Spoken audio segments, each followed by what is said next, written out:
Slava, reflektori i obožavanje publike često skrivaju prošlost o kojoj se godinama nije govorilo. Neki od najvećih idola s prostora bivše Jugoslavije prije ili tijekom svojih karijera upoznali su i sasvim drukčiji svijet. Zatvorske ćelije, sudnice i život iza poznatih lica krile su se priče o pogrešnim odlukama, kriminalu, drogama i dramatičnim preokretima sudbine. Danas otkrivamo milijuna zvijezda, čija je prošlost bila mnogo mračnija nego što je publika mogla zamisliti.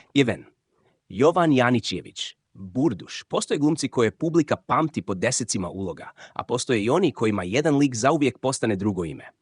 Jovan Janićević bio je upravo takav čovjek. Kada je 1969. godine u seriji Muzikanti zaigrao osebujnog Burduša, Jugoslavija ga je gotovo preko noći prihvatila kao svog. Popularnost je bila tolika da su mu nadimak i lik praktički postali dio identiteta, a njegov uspon otvorio mu je čak i vrata Hollywooda. U jednom trenutku spominjala se mogućnost da upravo on zaigra Don Vita Corleonea u filmu Kum. Ali iza tog nevjerojatnog uspona čekao ga je događaj koji će njegov život prelomiti na dva dijela. Nakon povratka iz Sjedinjenih Država, Janićević je doživio tešku prometnu nesreću. Vozio je Citroen koji je dobio kao honorar u vrijeme najveće popularnosti. Pokušavajući izbjeći kamion iz suprotnog smjera, udario je u stup. Jedan od putnika iz automobila poginuo je na mjestu. Sud ga je osudio na 1 godinu dana zatvora, a kaznu je služio u Zabeli kod Požarevca. Za čovjeka čije su lice do tada poznavali milijuni, zatvorska ćelija bila je brutalan prekid života pod reflektorima. Nakon izlaska nastavio je glumiti, ali više se nikada nije potpuno vratio na isti vrhunac popularnosti. Ipak, ostao je prisutan u jugoslavenskom filmu i televiziji sve do kraja života. Jovan Janićević umro je 1992. godine u Beogradu. Njegova priča zato nije samo priča o slavi, nego i upozorenje koliko se brzo put od najvećih pozornica može pretvoriti u hodnik zatvorske ćelije. 2. Bora Đorđević. Mnogo prije nego što je postao jedan od najvećih rock pjesnika Jugoslavije, Bora Đorđević imao je život koji je mogao krenuti potpuno drugim putem. Kao tinejdžer u Čačku nije bio samo buntovnik koji je sanjao pozornicu. Kretao se s društvom koje je provaljivalo u stanove imućnijih ljudi, uzimalo novac i vrijedne predmete, a dio tako stečenog novca navodno je završavao upravo na glazbenoj opremi. Takav život nije mogao trajati zauvijek. Nakon nekoliko godina skupina je otkrivena, a mladi Bora završio je u istražnom zatvoru. Iza rešetaka proveo je 7 dana. Iako mu sud na kraju nije izrekao zatvorsku kaznu, već pojačan roditeljski nadzor i praćenje socijalnih službi, posljedice su bile ozbiljne. Izbačen je iz gimnazije, a njegovi roditelji našli su se pred pitanjem što učiniti sa sinom koji je već u mladosti zakoračio na opasan put. Preseljenje u Beograd označilo je početak potpuno novog poglavlja. Umjesto kriminala, Bora se sve više okretao glazbi. Prošao je kroz nekoliko sastava, među kojima su bili zajedno Suncokret i Rani Mraz, prije nego što je 1978 osnovana Riblja čorba. Tada je počela potpuno druga priča. Njegov promukli glas, provokativni tekstovi i beskompromisan stav pretvorili su ga u jednu od najprepoznatljivijih figura jugoslavenskog roka. Publika koja je desetljećima pjevala njegove pjesme teško je mogla povezati slavnog Boru Čorbu s problematičnim tinejdžerom koji je jednom sjedio iza rešetaka. Možda upravo zato njegova priča ostaje toliko neobična. Nekoliko pogrešnih odluka moglo ga je odvesti mnogo dublje u kriminal, ali glazba mu je ponudila izlaz. Od istražnog zatvora u mladosti stigao je do pozornica pred desecima tisuća ljudi. 3. Jay Ramadanovski. Prije nego što je njegov glas postao simbol beogradskih kafana i prije nego što su milijuni ljudi znali stihove njegovih pjesama, Jay Ramadanovski upoznao je život daleko od reflektora. Njegovo djetinjstvo na Dorćolu bilo je obilježeno obiteljskim problemima, ulicom, bježanjem iz škole i sukobima s pravilima. Nakon razvoda roditelja počeo je sve češće izostajati iz škole, a kao dječak završio je u odgojno-popravnom domu. Imao je samo 11 godina. Cite turn pivsdaj dave 77 search, turn pivsdaj viv 7712 u zatvorsku kaznu poput odraslog osuđenika. Bio je maloljetnik, smješten u ustanovu za preodgoj. No za dječaka koji je žudio za slobodom, godine provedene iza zidova doma ostavile su dubok trag. Kasnije je otvoreno govorio da ga sjećanja na to razdoblje nikada nisu napustila. Govorio je kako ponekad sanja dom i prisjeća se usamljenosti koju je ondje osjećao. Posebno ga je boljelo što ga majka tijekom boravka nije posjećivala, dok je otac dolazio. Cite Turn pifte da vaj fije seten search damecio. A onda se dogodo promijenio njegov život. Nakon mladosti provedene između dorčola, institucija i različitih poslova, njegov talent prepoznali su ljudi iz glazbenog svijeta. Susret s Marinom Tucaković i Aleksandrom Radulovićem Futom otvorio mu je vrata profesionalne karijere. Godine 1987. nastupio je na Mesamu s pjesmom Zar ja da ti brišem suze, a ubrzo je počeo njegov veliki uspon. Cite Turn 5.2.2.5.7 Search. Dovern Turn 5.2.5.7 Search 17 dan od najprepoznatljivijih pjevača svoje generacije. Upravo zato njegova životna priča djeluje gotovo nestvarno.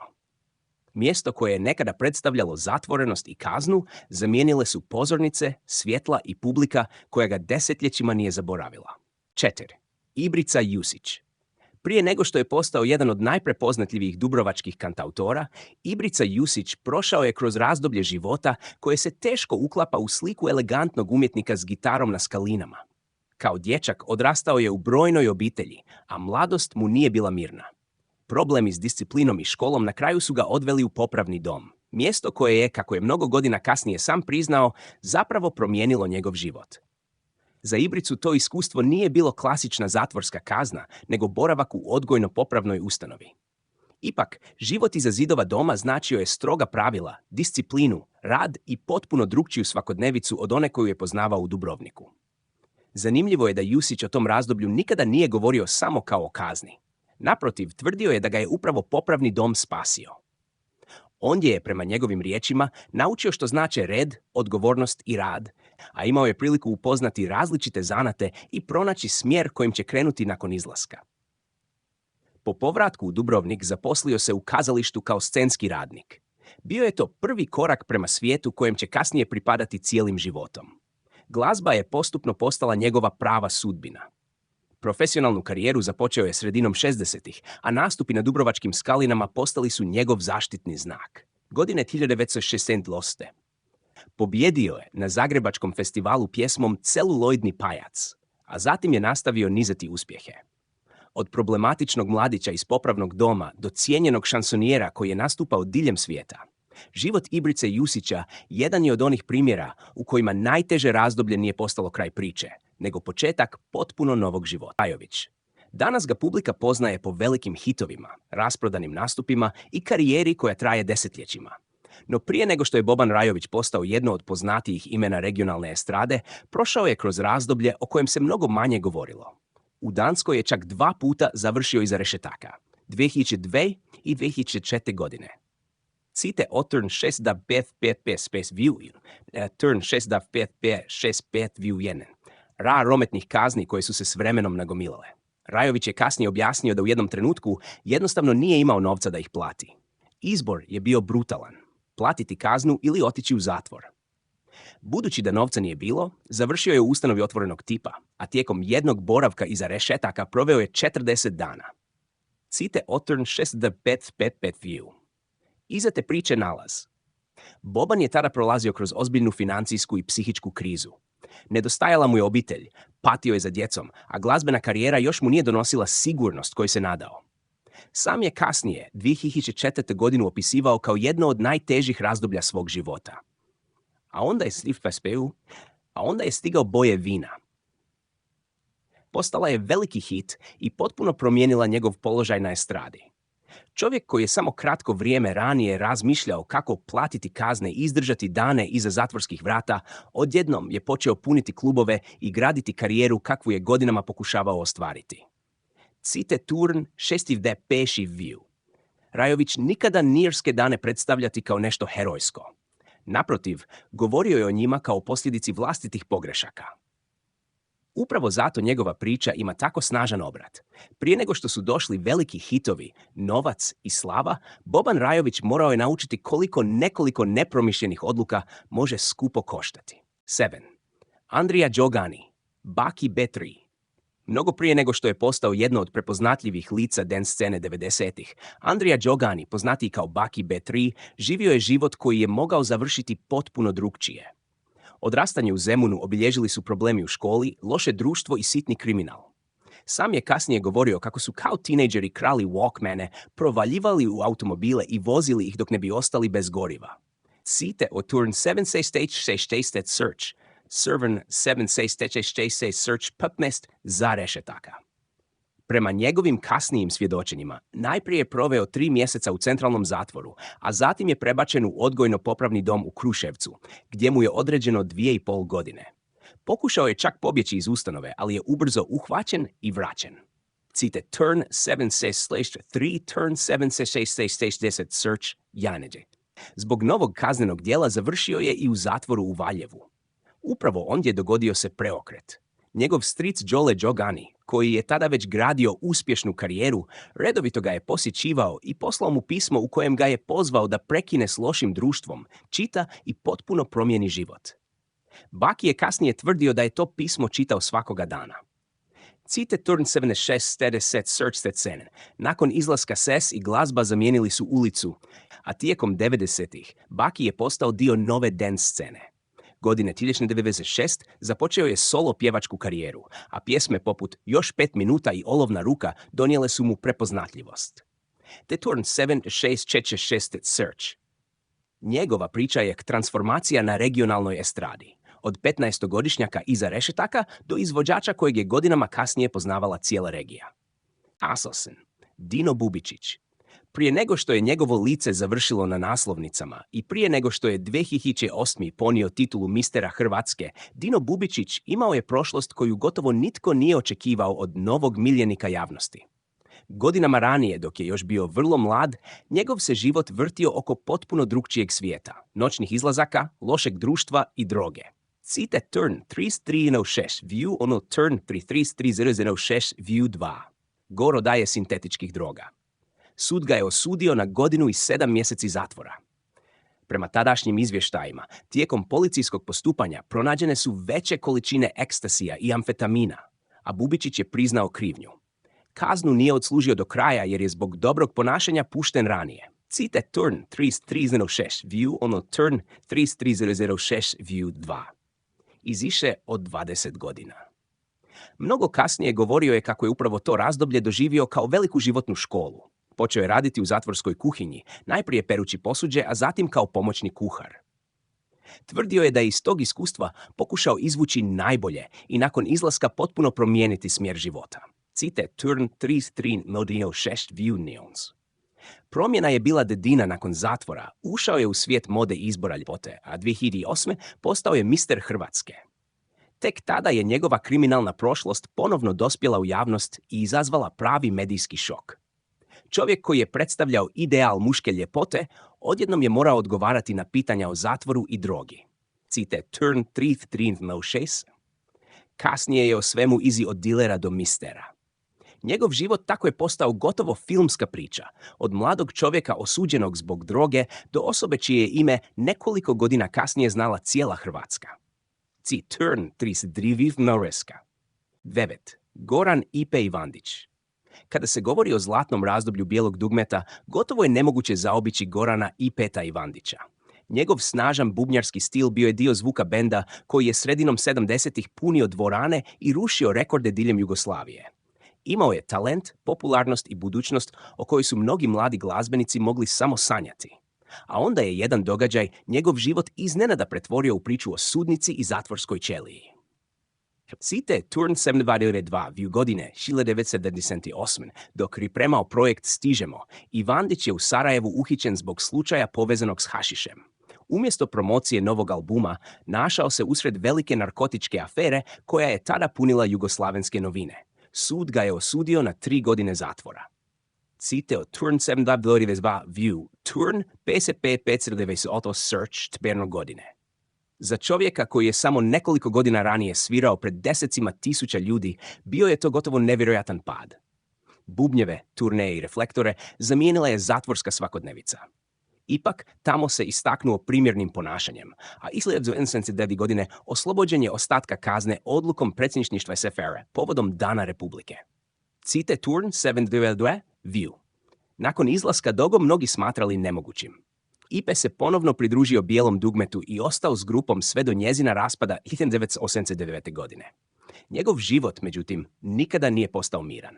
Godine 1994. pronađen je mrtav nakon pada sa 6. kata beogradskog hotela Metropol. Službeno je smrt proglašena samoubojstvom, iako su neki njemu bliski ljudi godinama izražavali sumnju u takav zaključak. Cite Turn 72 dodaje vijue.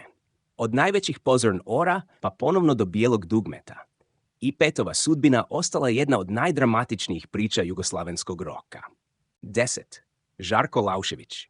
Početkom 90-ih Žarko Laušević bio je jedan od najcijenjenijih i najpopularnijih glumaca svoje generacije. Iza sebe je već imao zapažene uloge u filmovima i televizijskim serijama. Publika ga je prepoznavala na ulici, a činilo se da je pred njim još veća karijera. No jedna ljetna noć iz 1993. godine potpuno je promijenila njegov život. U noći između 30. i 30. srpnja u Podgorici, Laušević i njegov brat Branimir našli su se u sukobu s grupom mladića. Tučnjava je eskalirala, Žarko je upotrijebio pištolj, a dvojica muškaraca izgubila su život, dok je treći bio ranjen. Laušević je tvrdio da je reagirao braneći sebe i brata. Cite Turn 2777 search, Turn 6777 search 3 uđenje. Prvotno je osuđen na 13 godina zatvora, a tijekom godina presude su više puta mijenjane. Jednom od kasnijih odluka kazna mu je smanjena na 4 godine zbog prekoračenja nužne obrane. Do izlaska na slobodu 1998. iza rešetaka je proveo približno 4 godine i 7 mjeseci. Cite Turn 967 and search, Turn 977 search derive, ktorima zatvorska svakodnevica bila je potpuni preokret. Nakon izlaska napustio je zemlju i otišao u Sjedinjene Države, gdje je godinama živio daleko od nekadašnje slave. Pravni slučaj nastavio ga je pratiti, a 2009. bio je uhićen u Sadiju na temelju potjernice. Cite Turn 967 za search and the name. Kasnije se ipak javio pred publikom. Priča Žarka Lauševića ostala je jedna od najtragičnijih u povijesti regionalnog glumišta. Jedna noć bila je dovoljna da čovjeka s vrha jugoslavenske glumačke scene odvede ravno iza zatvorskih zidova. 11. Edi Maružin. Edi Maružin desetljećima je poznat kao osebujni frontman Gustafa, čovjek čiji su koncerti puni energije, humora i istarskog duha. No iza karijere duge više od 40 godina nalazi se jedno poglavlje koje se teško uklapa u sliku glazbenika kojeg publika pamti po veselju i ironiji. Maružin je otvoreno priznao da je početkom 90-ih završio iza rešetaka zbog slučaja povezanog s drogom. Sve je počelo još 1986. godine kada je osuđen na 14 mjeseci zatvora. Prema njegovim riječima, radilo se o 10 tripova, tada vrijednih tek 15 njemačkih maraka. Kaznu nije odmah odslužio. Tek 1991. godine stigao je u Remetinec, zatim u Turopolje, a posljednji dio kazne proveo je u Valturi kod Pule. Za glazbenika koji je već bio duboko uronjen u svijet koncerata i stvaranja, zatvor je značio potpuni prekid svakodnevnog života. Ipak, Maružin ni ondje nije prestao stvarati. Kasnije je govorio da su neke njegove pjesme nastale upravo iza rešetaka, te ih je nazivao frankenštajnskim pjesmama, sastavljenima od slika, rečenica i osjećaja koje je upijao tijekom zatvorskih dana. Jedna od njih bila je i Kadi su ta vrata, pjesma koja je iz teškog razdoblja na kraju izrasla u ljubavnu priču. Nakon izlaska iz zatvora nije nestao sa scene.